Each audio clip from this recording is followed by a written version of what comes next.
I saw Dogman get clocked by Bigfoot. Dear Scary Stories NYC, my wife kicked me out of our tent in the Hammersley Wild area in the middle of the night, and so I got to see a pretty remarkable thing. I got to see a Dogman get absolutely creamed with this amazing full-body punch given to him by a really big Sasquatch. You can call me Viz, I don't want to use my full name. I love your channel, but I hate it when people take too long to get into their stories. You don't need to know why my wife was angry at me, but she was, and I found myself standing outside the tent, in the night, in my skivvies, begging her to let me back inside. She would not. I decided to give her time to calm down, so I sat there shivering and hugging myself outside the tent. It wasn't that cold out, but it was night, and I was in my underpants. I guess I had been too busy caught up in my own personal drama to notice, but apparently two big animals had been heading in the direction of the clearing that we were camping in. Out into the field fell two Mighty Joe Young semi-giant hairy beasts, landing so hard that my butt bounced up off the ground as they did so. In the moonlight, I watched them rolling around over each other on the grass, wrestling for dominant position. It took me a few of their rolls to see that this was a big dog, fighting with a big monkey or ape. Panicked, I resumed begging my wife to let me back into the tent, and she asked me what the heck was going on out there. Both creatures got up off the ground and stood on their hind legs. I felt like I was gonna faint.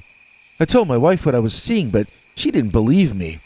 I was looking at a kind of a dog that also looked kind of like a caveman, and I was looking at some sort of ape that stood straight and tall like a human.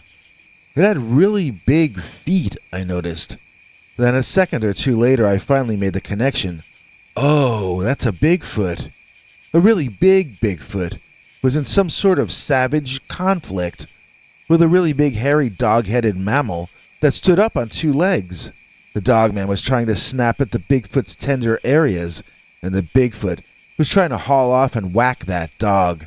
Neither was having much success due to the athleticism of both opponents. Finally, the Bigfoot launched this punch, literally, from the ground up, connecting fiercely on that Dogman chin, sending the beast flying in one direction, as the epic punch threw the Sasquatch off balance in the opposite direction. Both landed so hard that again, I was lifted off the ground by the reverberations of the impact. This time my wife unzipped the tent to see what was happening out there. We got tangled up, her trying to lean out, and me trying to climb in. But somehow, I ended up inside and she ended up understanding what that noise was. In retrospect, we probably both should have gotten out of there and run off to hide in the woods until the fight either finished or moved on to a different location. But we both cowered inside the tent instead. If either of those creatures had fallen down on top of us, well, I don't want to think about it because it didn't happen. The fighting waged on into the night, although it moved back inside the woods, providing us with some comfort at least. We forgot what we were arguing about because we weren't sure we would live through the night. So, in that sense, Dogman and Bigfoot were good for my marriage. All joking aside, I don't think they were very good for my heart, as they nearly gave me an attack. In the morning we walked around looking for something we could show as evidence, but all we saw were broken tree branches. They could have gotten broken in a million different ways. We didn't see any Bigfoot tracks and we didn't see fur or bodily fluids. I'm sure they were there, but we weren't cryptid experts at the time. Well, actually, we're still not cryptid experts. Tell me, NYC, have you ever heard a story like that before? Or am I the only one who can say, I saw Dogman get clocked by Bigfoot? Well, Viz, that's quite a story. We actually did have one years back that does remind me to some extent of your story.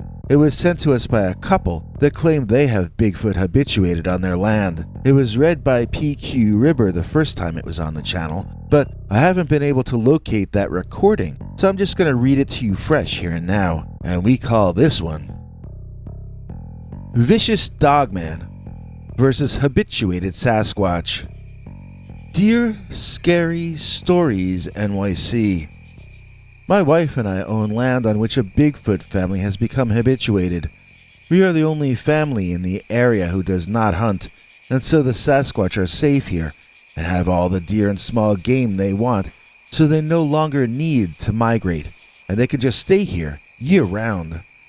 There also are other Squatch families passing through the area, usually in either spring or autumn, but there are 2 young adult Bigfoot who seem to live here year-round. Things are usually very peaceful, except for the time when a remarkably savage Dogman moved in and tried to take over the area as its own turf. Now, I don't blame you if you don't believe anything I just said. Like a few other of the genuine Bigfoot habituation folks, I view myself as a protector of this possibly endangered species. For that reason, I'm not going to tell you where I live. I'll narrow it down to say we're on the western edge of one of the southeastern states, but that's all I'm saying, because I don't want scientists or TV Bigfoot folk invading my woods. I respect these creatures, and I want them to live in peace. Since I'm not going to give you enough information for you to check out my story for yourselves, you have every right to doubt me. That having been said, everything I'm about to say is the absolute truth. I just remembered another reason that even I would think Bigfoot habituation people might be Looney Tunes. We think we're receiving mental communications from the Sasquatch themselves. Yes, that's right, and I'll say it again.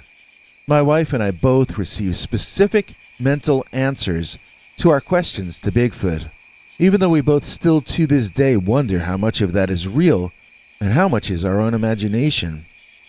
For instance, we both call the male Abel, and neither of us know why we chose that name. We both feel like he told us that was his name. Similarly, we both call the female Ketera or Katara or Kathy. It took us some time to notice that these are both names from the Bible. Wasn't Esau the hairy one in the Bible? Yet we felt the Sasquatch was named Abel. Another odd thing is that when my wife bakes her special rhubarb pie, she always makes 2 and leaves the extra one out in the trees outside our property up on the crook of this tree. She says they asked her to. They love the smell of baking rhubarb. I don't know if this is true of all Squatches, but ours love sweet things. They always leave us some odd object in return, as though they were paying for the pie. One time they left daisies. Another time they left a little plastic ring. And once they left little white eggs that we hatched in an incubator. They turned out to be goldfinch eggs. We raised them and set them free. Now that I've convinced half of you that my wife and I are delusional and imagining things, I'm going to tell you a really crazy story, one that even we have a hard time believing. I'm going to tell you the story of the time I saw Abel the Sasquatch in a ferocious, nasty battle with what I can only assume was an actual Dogman. I've started listening to podcasts about Bigfoot and Dogman in recent times, and I've heard it said over and over that Dogman and Sasquatch don't appear in the same territory. I think that's probably generally true, but I know for a fact, since I saw it with my own eyes, that their turfs do sometimes bang into each other, and they do sometimes clash. I think these battles are rare because they're so vicious, and that these few fights are actually how the boundary lines between Bigfoot and Dogman turf are decided. As I said, my land is prime hunting ground, but we don't hunt here, and we've done a pretty good job of keeping poachers off our land. So it's only natural that a predator like a Dogman would see the habituated Sasquatch here as a soft target and think that they could annex this territory without much effort at all.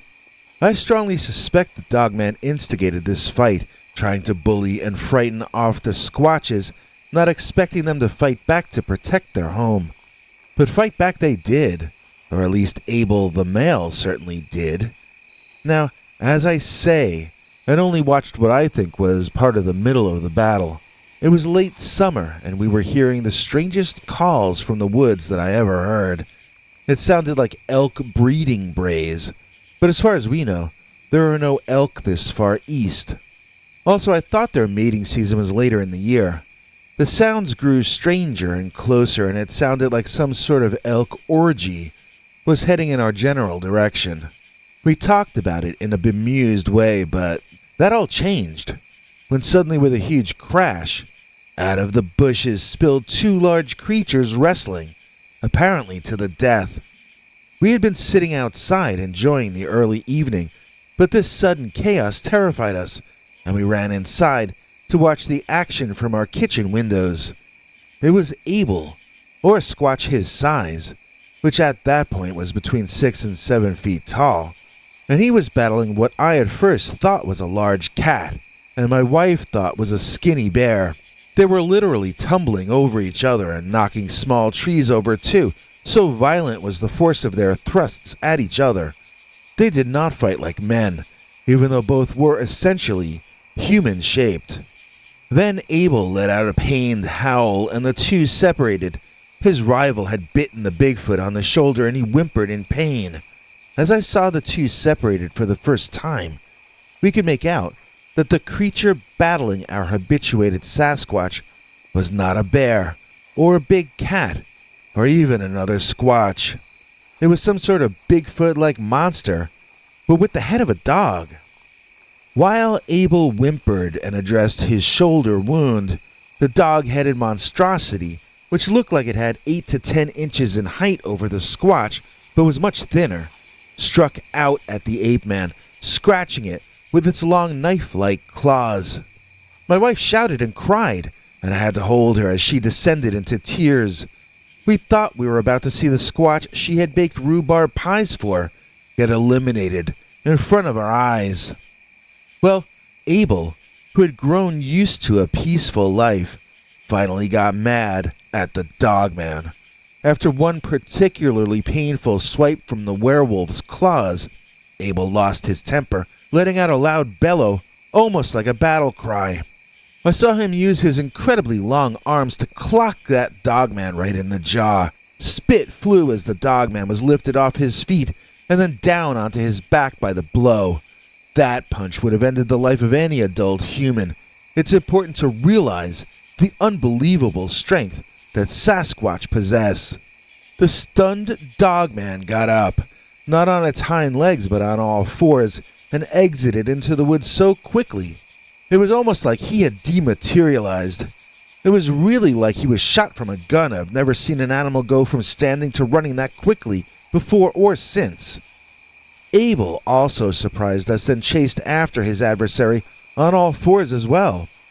We had only ever seen the squatches walking on their hind legs before, but I can tell you from what I saw that day, they do drop to all fours when they need to go their fastest.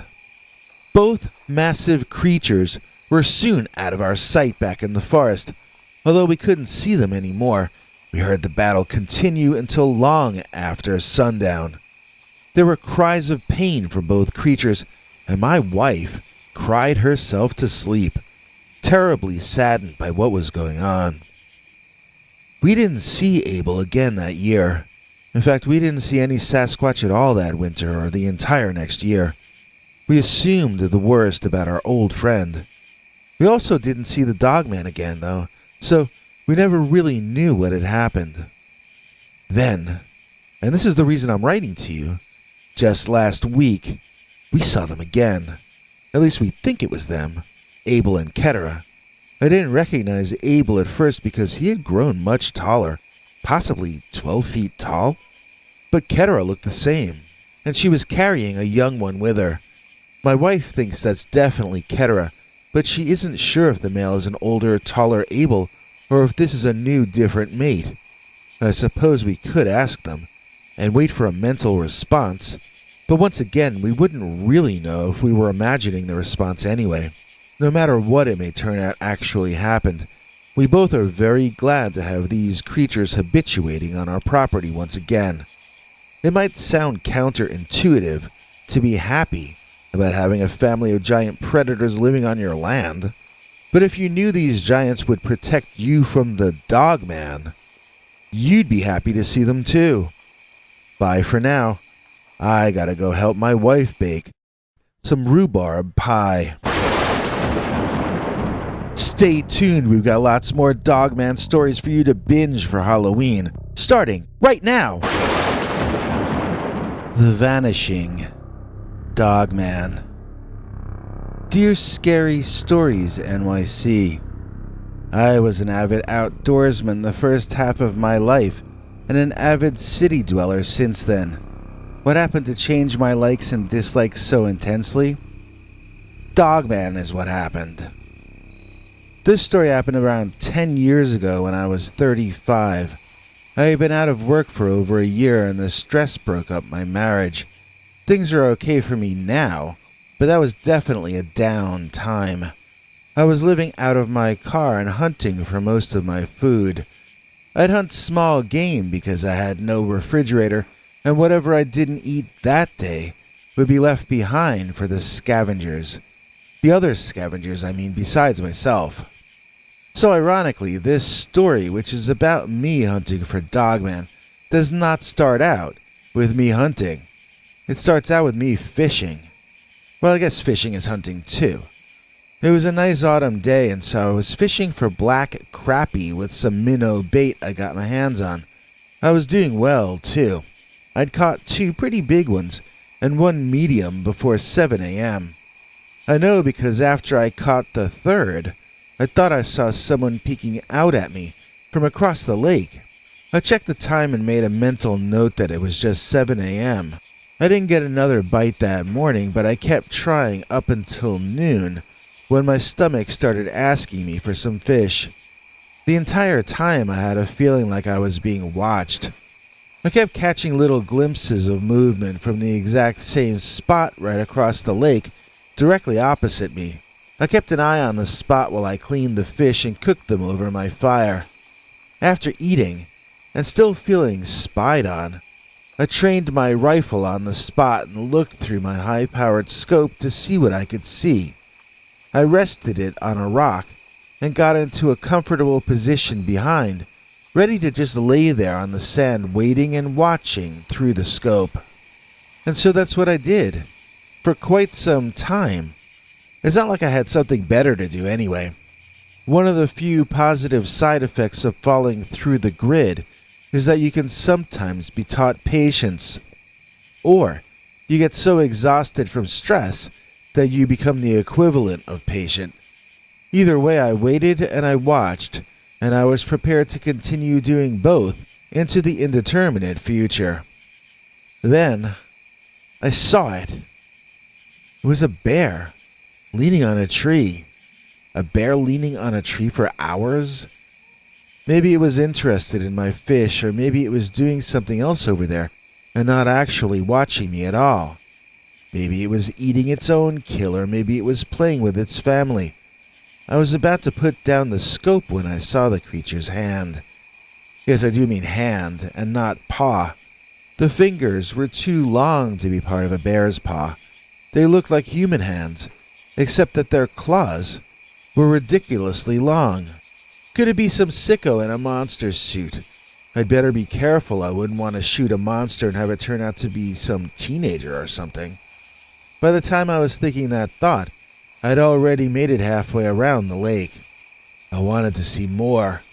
If this was some kind of exotic animal, I could probably get enough money from bringing in its body that I could get back on my feet again. I had literally nothing to lose. If it turned out to be Bigfoot and I could capture it or kill it, then I would be a millionaire. If it turned out to be Bigfoot and he stomped me out of existence, well, at least I went out trying. There's no way I could forgive myself for not trying. Poverty can be soul-crushing sometimes, but a true motivator other times.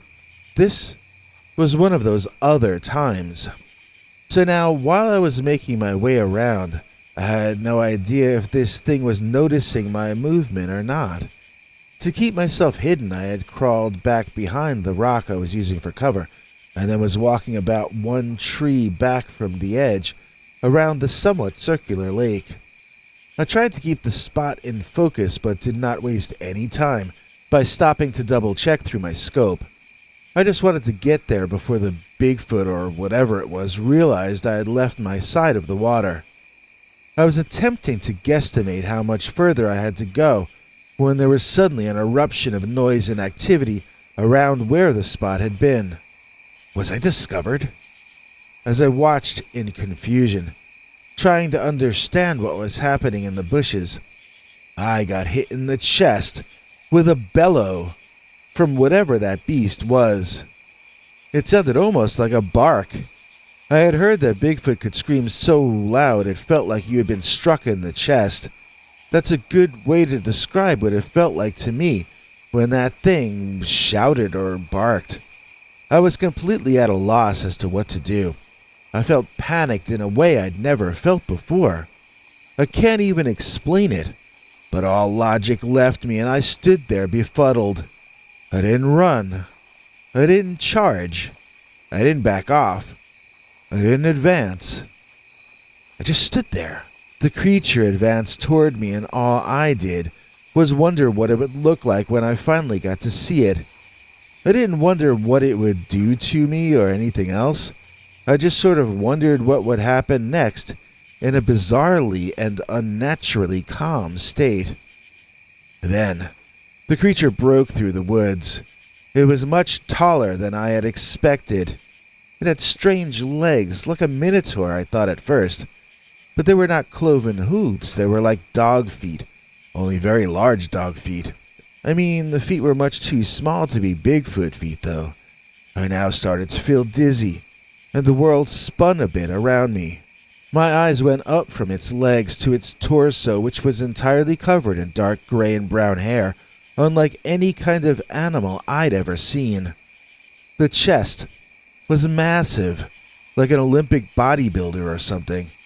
This guy looked like he had zero body fat and more muscle than possible. Its arms were like fur-covered human arms, ripped with muscles and ending in immense sharp claws. I want to say there were 4 fingers and a thumb on each hand, but it might have been 3 fingers. They definitely had thumbs, however.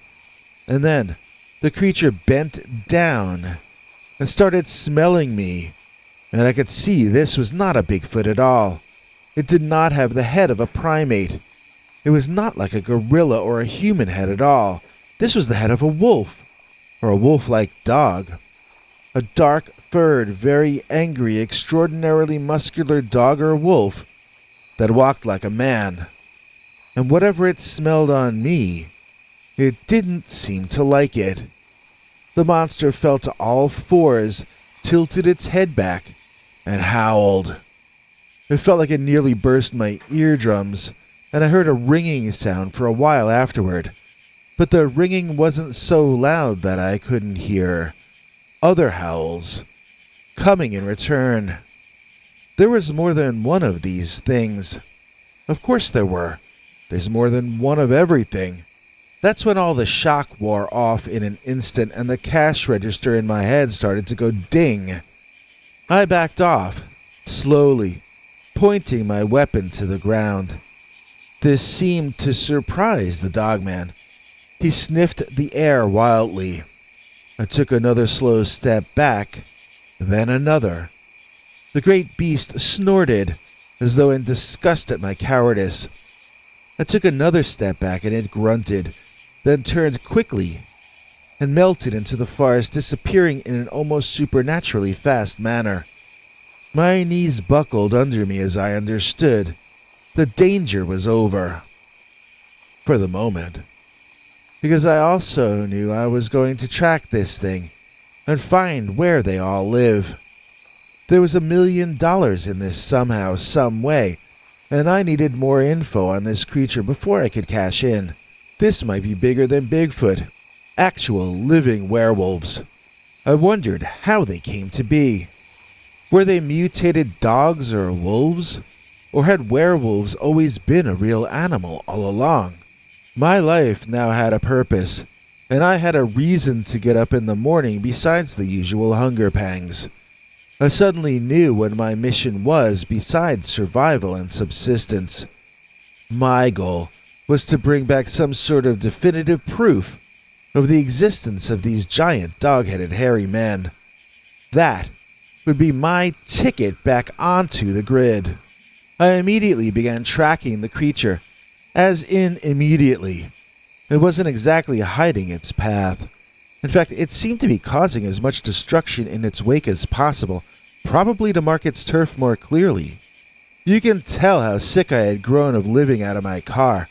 I knew that one of these dogmen could kill me, and yet I was following a trail back to where I expected to see an entire family of them.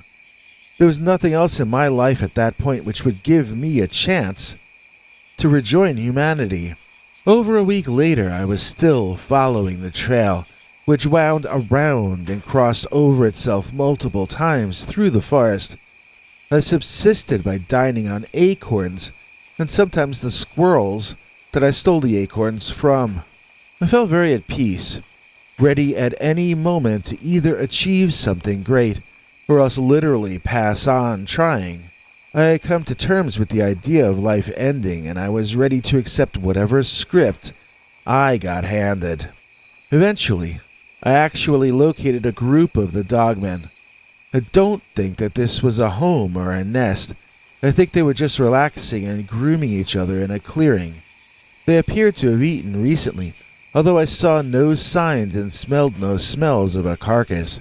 After an extended period of spying from a distance of approximately 600 or 700 yards, I had still not formulated a plan, but I had sussed out that there was what appeared to be a nuclear family in front of me. There were 2 large ones and 4 small ones. I could only presume they were parents and offspring, but I don't know for sure. The younger ones were pretty big in their own right. They appeared to stand almost 5 feet tall, whereas the parents were more like 6 to 7 feet tall. Sometimes you formulate amazing, seemingly perfect plans, and then fate makes them all go wrong. Other times, fate makes a plan for you, and you find yourself thrust into it. One of the young dogmen decided to go for a walk in the forest in my direction. It was not followed by the others, so I assumed it was understood by the entire family that the young one was not going far. All I hoped was that he would go far enough. As I watched him or her walk away from the others and closer to me, I was weighing the creature in my mind. Unlike the parents, it was skinny. It looked lighter than a human, maybe 100 pounds on the outside. If I were able to grab that creature, how far and how fast could I carry it before the parents and siblings caught up to me? Could I get it back to my car? And if I did, would I be safe in my car? At that point, I started doing mental calculations about how far away my old Ford might be. I had been following this trail for days, but it had wandered in circles. If my compass was correct, and it often was, then I might be about an hour's walk from my car. That's an hour walking with a backpack. I'm not sure how long it would take to walk while carrying a teenage dogman. I was praying I would live long enough to find out. The young creature was now probably only about 40 feet away. I resolved to wait until it had passed me, then get between it and the family, and let him or her have it before they knew what was happening. Then I'd grab the unconscious creature and run. Sounded simple in my mind. Very little chance it could play out so simply in real life, though. The creature stopped. It stopped. It stopped about 15 feet short of my hiding spot. Had it seen me or smelled me? Then I heard a sound of water falling, and smelled an unmistakable scent. The creature must be male, judging from how high it was aiming while it relieved itself. Quite impressive, actually. Now I had a problem. The creature never made it all the way to me. If I tried to capture it now, it could run back to its family, or it could attack me. My mind was filled with confusion. I saw the young dogman begin to turn to rejoin his family, and all time slowed to a near standstill. My body took off toward the creature, I wanted to get between it and its parents, and my only time to do it was that present moment. I was probably running to my finale, but I did it anyway. I was so loud crashing through the bushes and trees that of course the young dogman heard me. He turned and looked, and I swear he turned his head sideways, questioningly at me, like the old RCA Victor logo. I almost laughed in that second.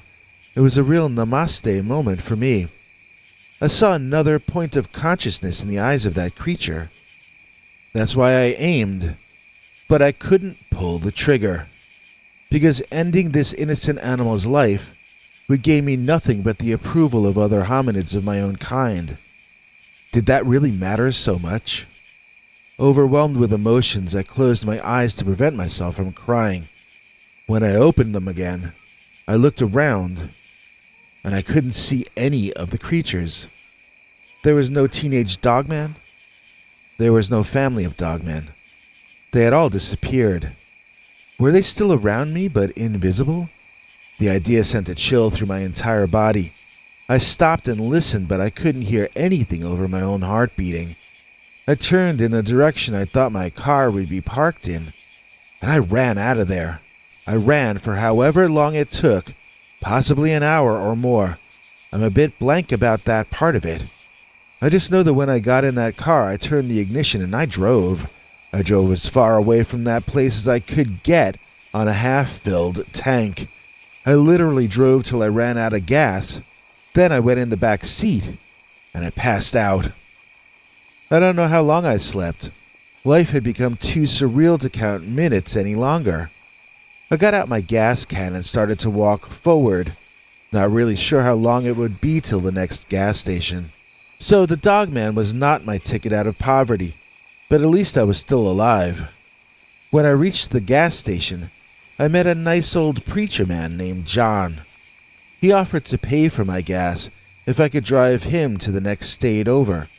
He was starting a new mission to help the homeless. Well, I told him, by a remarkable coincidence, I happened to be homeless. I drove Preacher John where he wanted to go on his dime, and when we got there, I got out with him. He gave me a paying job and a room to sleep in, and now 10 years later I'm back in control of my life again. So in the sense that the Dogman family frightened me off in the direction of that gas station, where the direction of my life was changed forever, I guess you could say that Dogman was an agent of fate. In fact, you could probably say the Dogman saved my life. Dogman, outside the laundry room. Dear Scary Stories NYC, nothing is more annoying for a teenager than his parents making him do the laundry. But things could go from bad to worse if you look out the laundry room window and see a dogman. This story happened back in the 1970s when I was a teenager. I was camping with my family during the summer of either 1974 or 75, which for us meant parking our trailer alongside a bunch of other trailers in a campground we paid to get into. Not exactly getting away into nature, but there were other kids there from the other trailers, so when we went every year I was happy enough. I was a lonely, only child, and I loved every chance to get to hang out with other kids.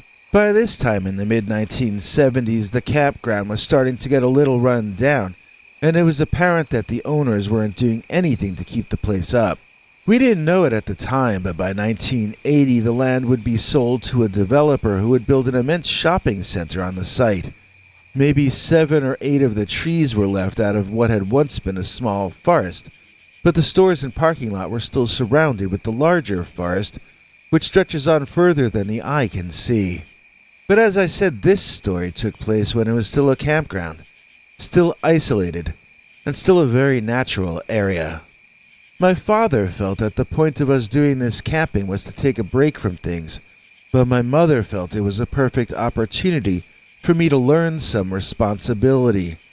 I was always trying to sneak off to play before she got around to assigning me endless chores designed to remove all fun from my life. This one day she caught me before I got away from her, and gave me the family's laundry to do. I argued that I didn't want to do it, but I lost.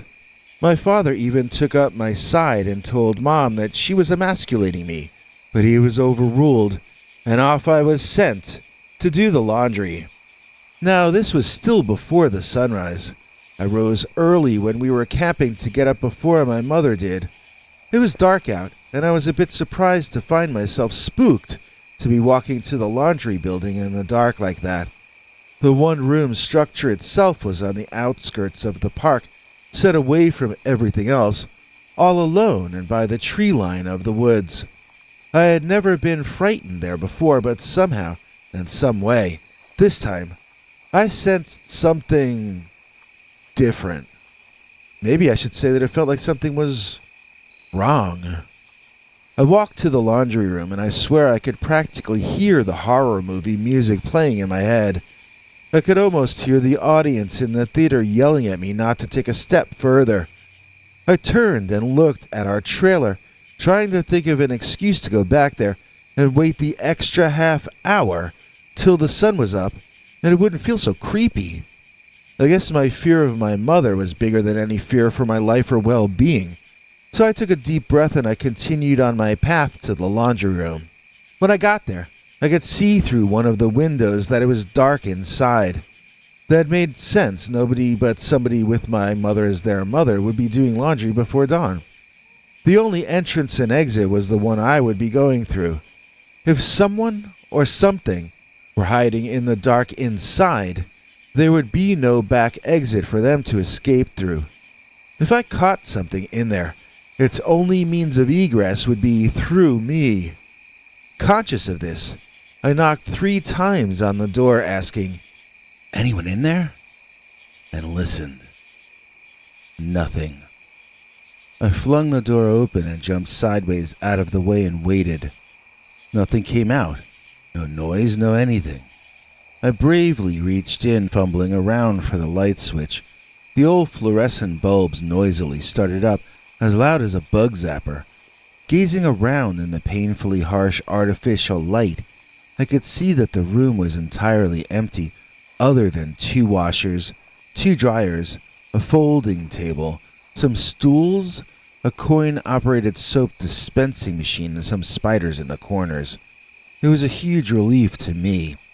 Now I could give up being terrified and go back to only being bored and put upon.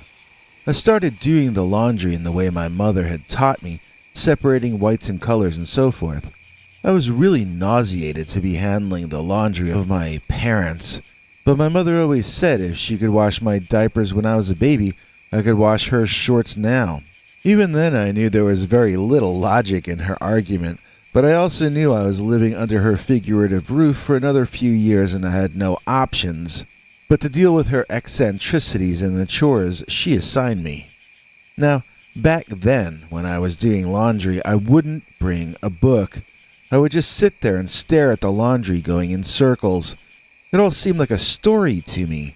Each article of clothing seemed to have a personality, and I'd watch the drama play out as different articles would come to the front and the back, disappear in the soap suds, reassert themselves in the dry cycle.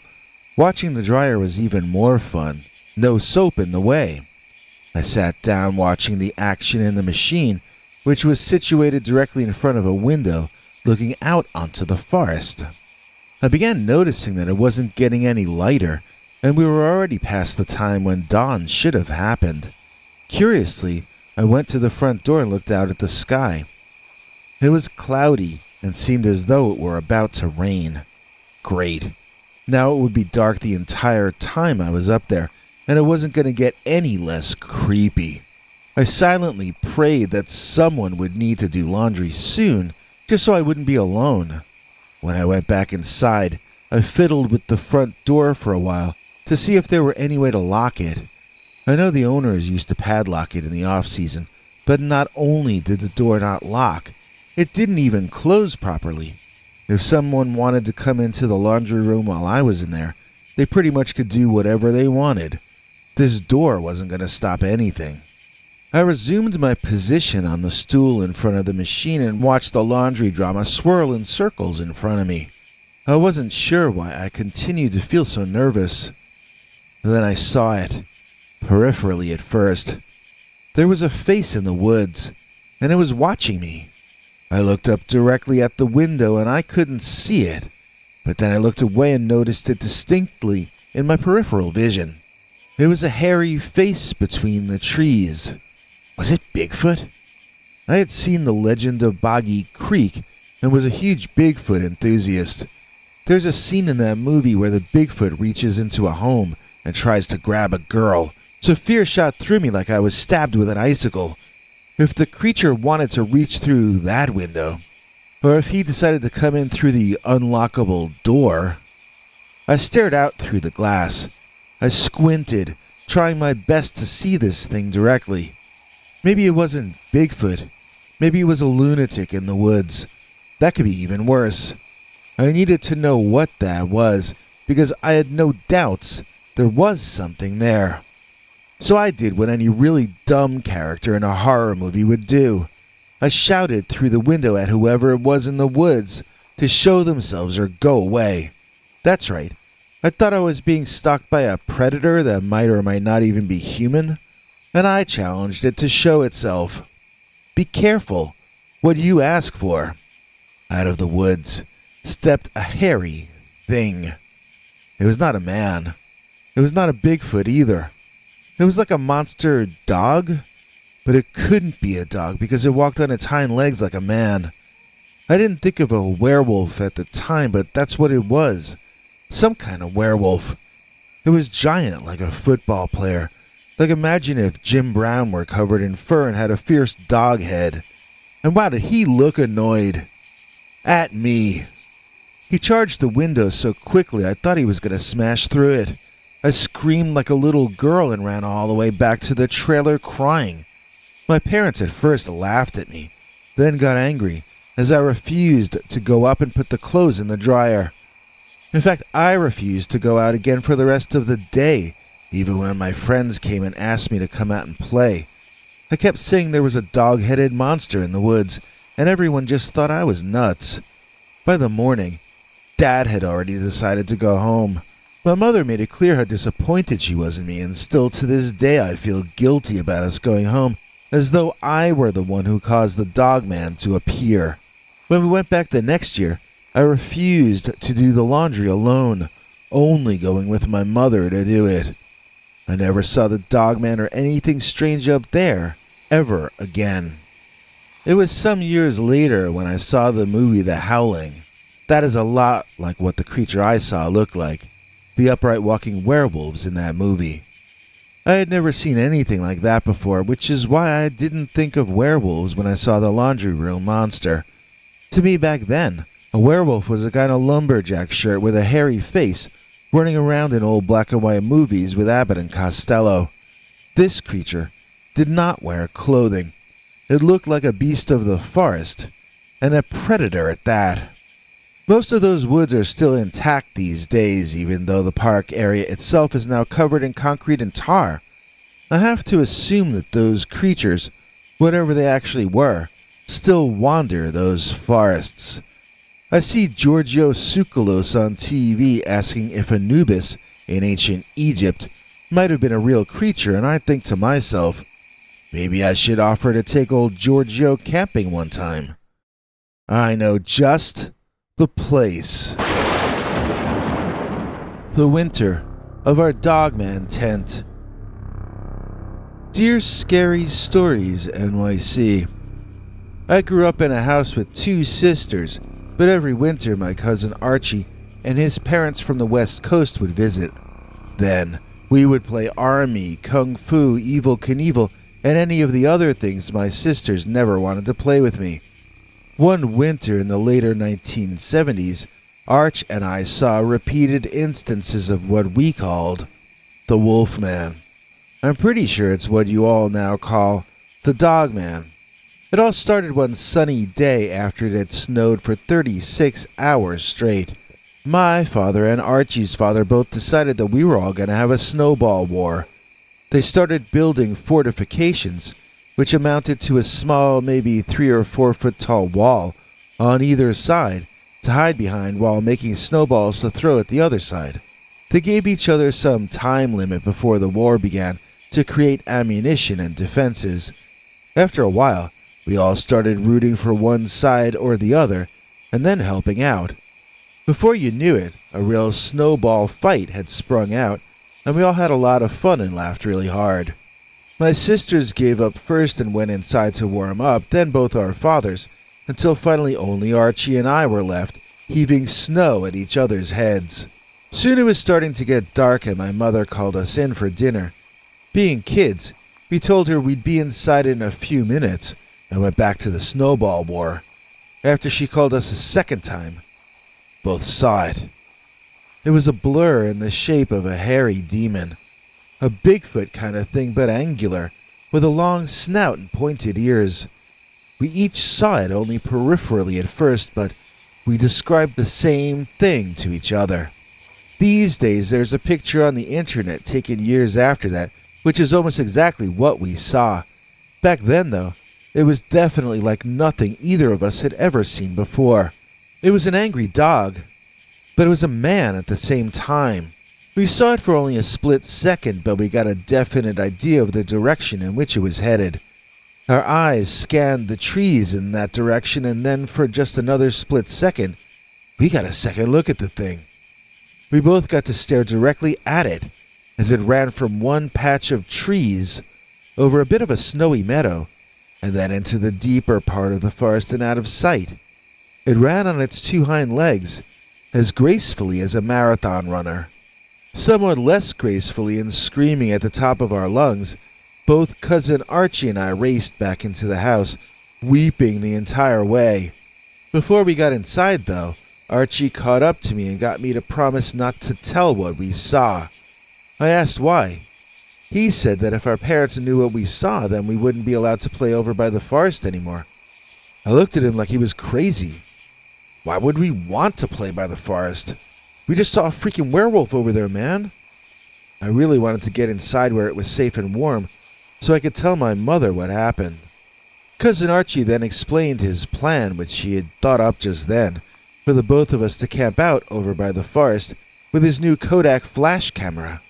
When we heard the Dogman, he would flash the camera, and we would have proof that werewolves are real. So, I asked him, what good would it be to prove that werewolves are real? Arch said it would make us world famous and rich. We'd probably get to go on TV with Dr. Spock on In Search Of. I thought about it. A real werewolf would be at least as cool as the Loch Ness Monster or Bigfoot turning out to be real. Maybe it would actually make us rich and famous. On the other hand, it might get us killed. Let's ask our moms if it's all right, I suggested, trying to push my way inside. No mother in history would say it's okay to camp in the snow waiting for Dogman, he countered, which I had to admit was a logical argument. I thought about it, and I realized that they probably wouldn't believe us anyway. We needed another reason to do it, a reason our fathers would get behind. Raccoons, Archie shouted. Our dads are always both lecturing us to take more of an interest in nature. Let's tell them we saw raccoons, and we want to camp out at least part of the night to see if we can get any photos of them. Then, they'll sell the idea to our moms for us. Surprisingly, his plan worked out fine. We were in 87 layers of thermal undergarments, winter sweaters, and coats, crammed into sleeping bags and in our tent by the Dogman Forest, within 2 hours of Arch having conceived the notion. Our mothers supplied us with large thermoses of hot chocolate, but no food, because they were terrified that the raccoons were going to beat us up to steal our snacks away. Our fathers practically had to drag both of them back to the house. They were so opposed to the idea of us camping out in the snow to study intelligent creatures with opposable thumbs. Little did they know, Archie was as excited as I've ever seen him, but I was having some serious second thoughts. I told my cousin I no longer cared if I got on TV. I'd rather go inside and watch TV. He talked me into staying, insisting that if we didn't see anything by midnight, we'd give up and go inside. Everything was quiet, and it was kind of exciting to be out at night, away from parental control. So I decided to relax and take it all in, which I did.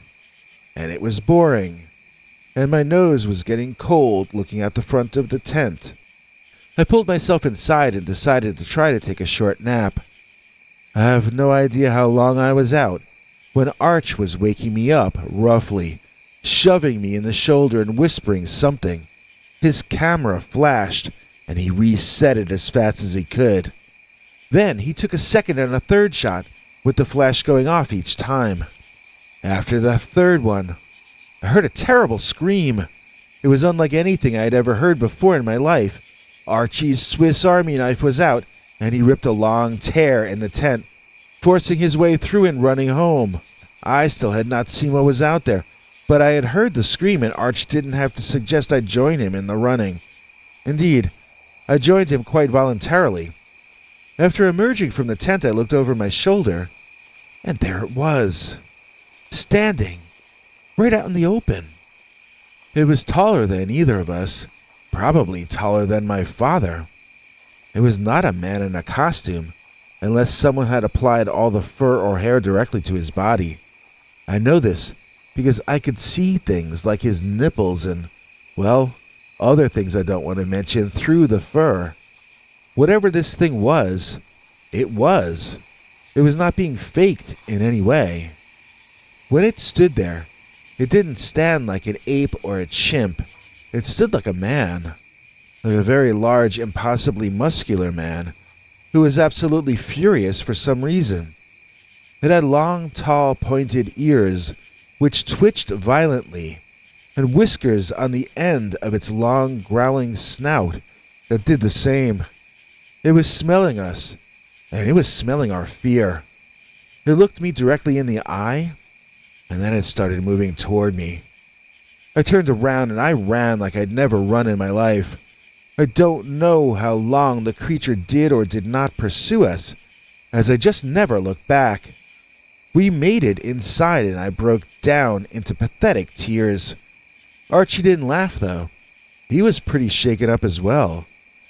While I blubbered deliriously, he told everyone that we saw some kind of large animal, but we couldn't tell what it was in the darkness.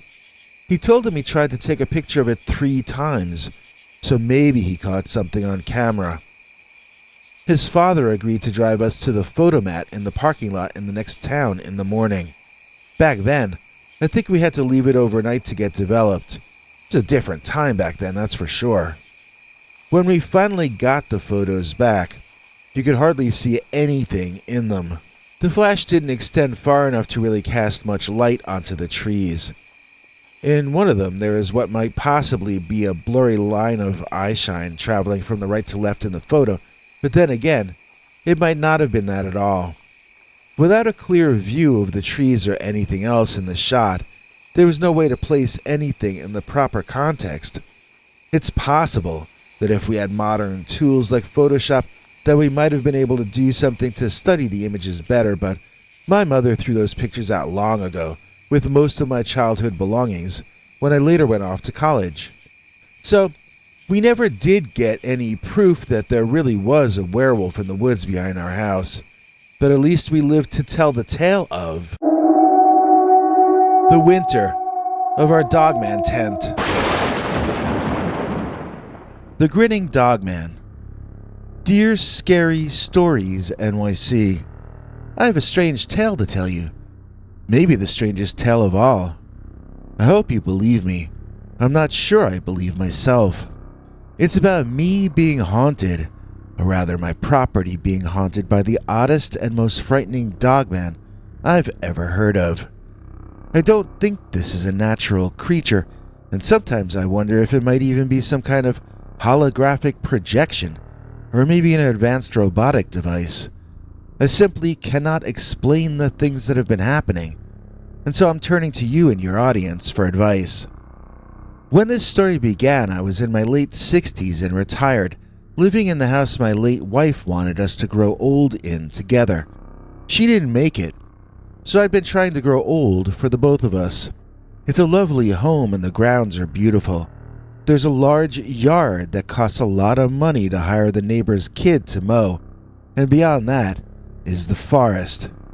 I'm not going to tell you which forest, but if you walk about 1.5 miles into my forest, you'll find yourself crossing over into a national park, and a very famous one indeed.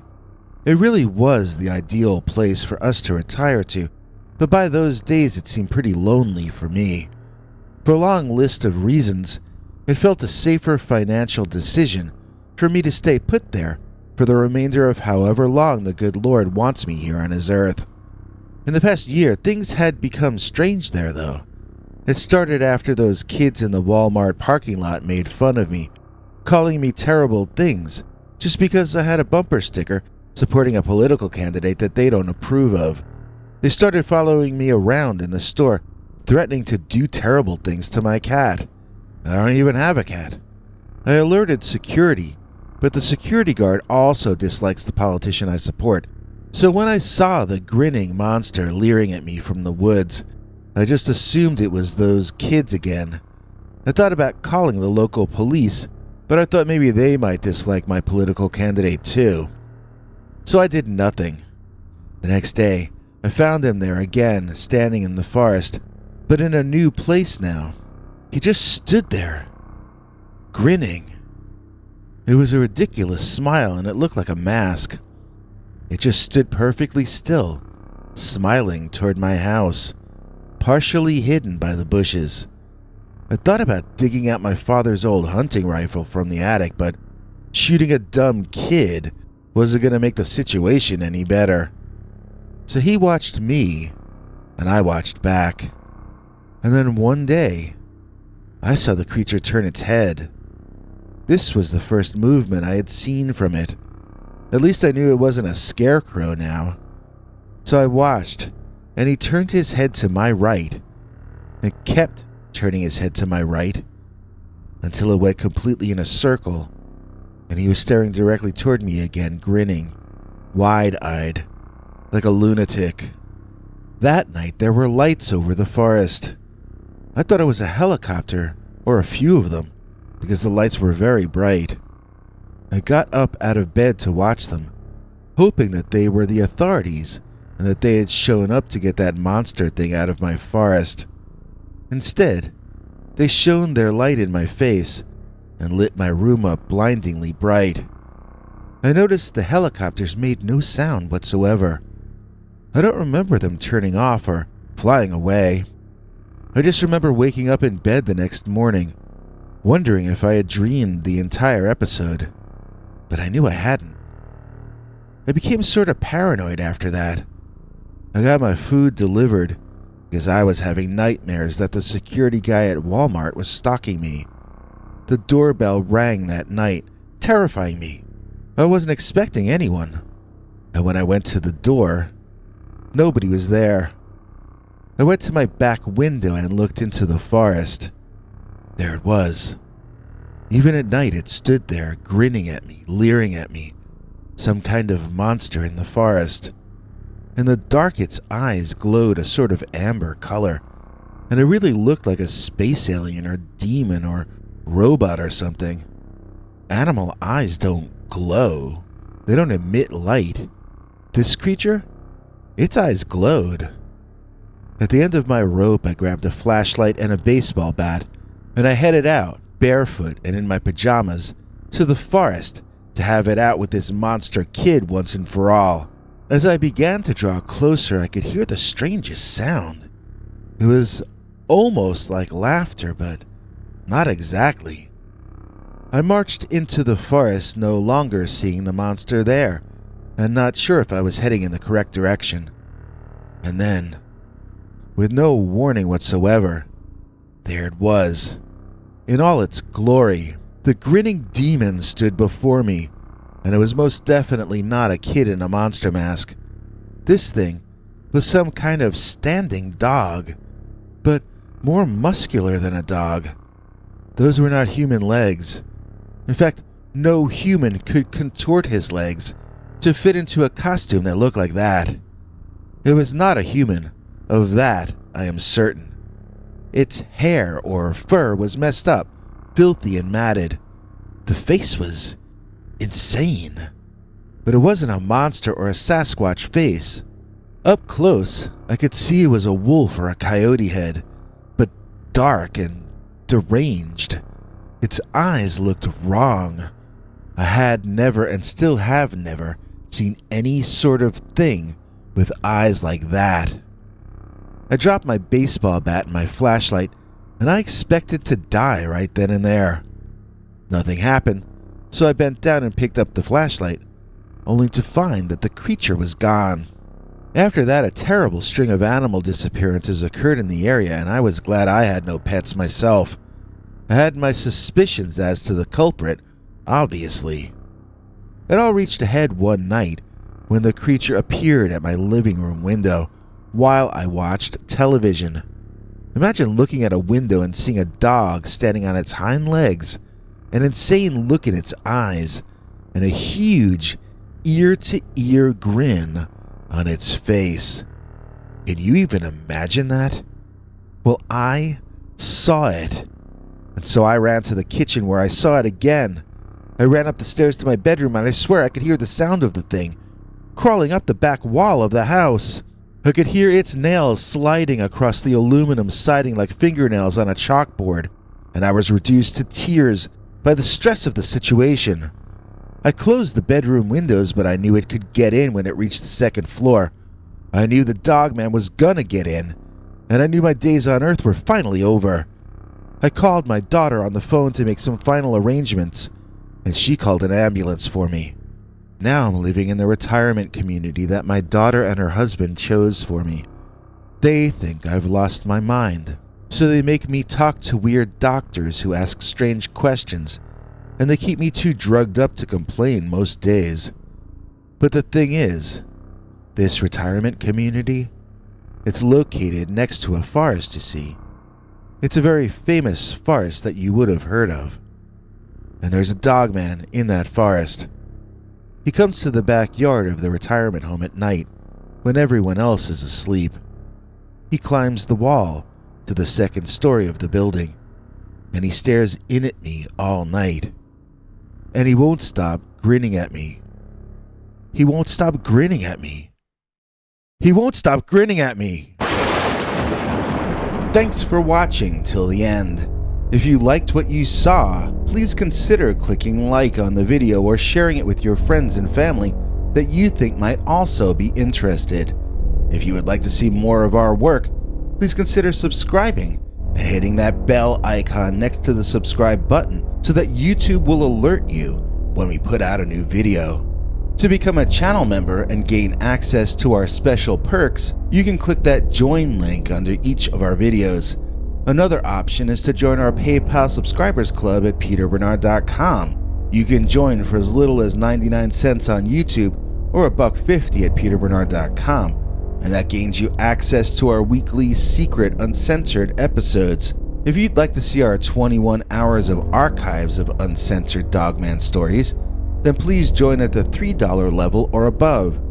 To get to watch our shows in advance of the public, please join at our $10 level. That gets you all the perks. If you join our channel memberships, you need to check our community page here on YouTube in order to get the links to the secret videos and other perks. If you're in the PayPal subscribers club, Peter will email you all the news and links himself. Once joining the PayPal club, which is Peter's homemade club, please give him a chance to see that you've joined and to compose you a personal welcome email, as none of that is automated. But whichever you join, we'll name you an executive producer for the next available episode. Do you have a scary experience that you'd like to share with us? You can email us at scarystoriesnyc@gmail.com or call our Scary Stories voicemail hotline at 804-LA-SCARY. That's 804-537-2279. It's a Google voicemail box, so that means it keeps cutting off after every 3 minutes. If your story is longer than that, please keep calling back and we can piece it together on our end. Good night, and have a scary tomorrow.